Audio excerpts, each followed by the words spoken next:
یہ امام ابو بکر محمد بن حسین آجری، انہوں نے کتاب لکھی الشریعہ، یہ فوت ہوئے تھے 360 ہجری میں۔ اب 1443 جا رہی ہے، 1400 سے 300 نکال دو تو کتنے رہ گئے؟ تقریباً 1100 سال پرانے امام، انہوں نے یہ کتاب لکھی اور سند لکھی۔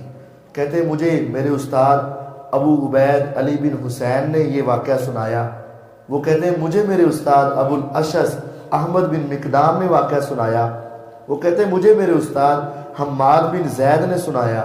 وہ کہتے ہیں میرے استاد یزید بن حازم نے سنایا۔ وہ کہتے ہیں میرے استاد سلیمان بن یسار نے یہ واقعہ ہمیں سنایا۔ یہ واقعہ بڑا مزیدار ہے۔ اب سلیمان بن یسار تابعی ہیں، انہوں نے اپنے شاگرد کو یہ بات بتائی، انہوں نے اپنے شاگرد کو اپنے شاگرد کو اپنے شاگرد کو، یہاں تک کہ امام صاحب تک پہنچی اور انہوں نے کتاب میں لکھی اور میرے اور آپ تک پہنچ گئے۔ اب اس کے اندر کیا لکھتے ہیں؟ کہتے ہیں ان رجلا من بنی تمیم یقال له سبیغ بن عسل، بنو تمیم کا ایک بندہ تھا جس کا نام سبیغ تھا، صاد بے یہ غین، سبیغ، مدینے آ گیا۔ وکانت عنده کتب، یہ روایت نہ ویسے مرزا صاحب پر 100% فٹ ہوتی۔ وکانت عنده کتب، وہ مدینے آئے نا، اس کے پاس بھی کتابوں کا ایک ڈھیر ہوتا تھا، کتابوں کا ایک، اور مرزا صاحب نے بھی سامنے کتابوں کا ڈھیر لایا ہوں۔ فجعل يسأل عن متشابہ القرآن، وہ لوگوں کے پاس بیٹھ جاتا اور متشابہ آیتیں جو قرآن کی نا ان کے بارے میں سوال کرتا کہ اس کا مطلب بتا، اس کا مطلب بتا، یہ بتا، یہ بتا، اور پھر لوگوں کو الٹے سیدھے راستے پہ لگاتا، یعنی لوگوں کو متشابہ باتوں میں کیا کرتا؟ گماتا اور پھنساتا۔ فبلغ ذلك عمر رضی اللہ عنہ، یہ بات پہنچ گئی کس تک؟ فقی کیتا ہے انہوں نے، اچھا عمر رضی اللہ کو بات پہنچی، ایک بندہ مدینے آیا، کتاباں بڑیاں چکی پھرتا ہے، بڑا عالم بننا پھرتا ہے، بڑا علامہ بننا پھرتا ہے، تو متشابہ آیتوں کے بارے میں لوگوں کا ذہن کیا کر رہا ہے؟ خراب کر رہا ہے۔ فبعث الیہ، حضرت عمر رضی اللہ فرماتے ہیں انہوں لے کے آؤ میرے کو، بلایا۔ وقد اعد له اراجین النخل، او دے آن تک نہ کھجور کی کچھ 10-15 سوٹیاں تیار کرا کے رکھ لیں۔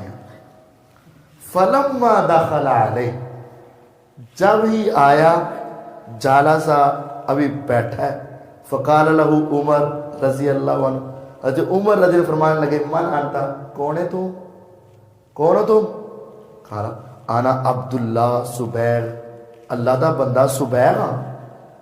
عمر رضی اللہ فرمانے لگے تو اگر اللہ دا بندہ سبیغ ہے نا، وانا عبداللہ عمر، میں بھی اللہ دا بندہ کون ہاں؟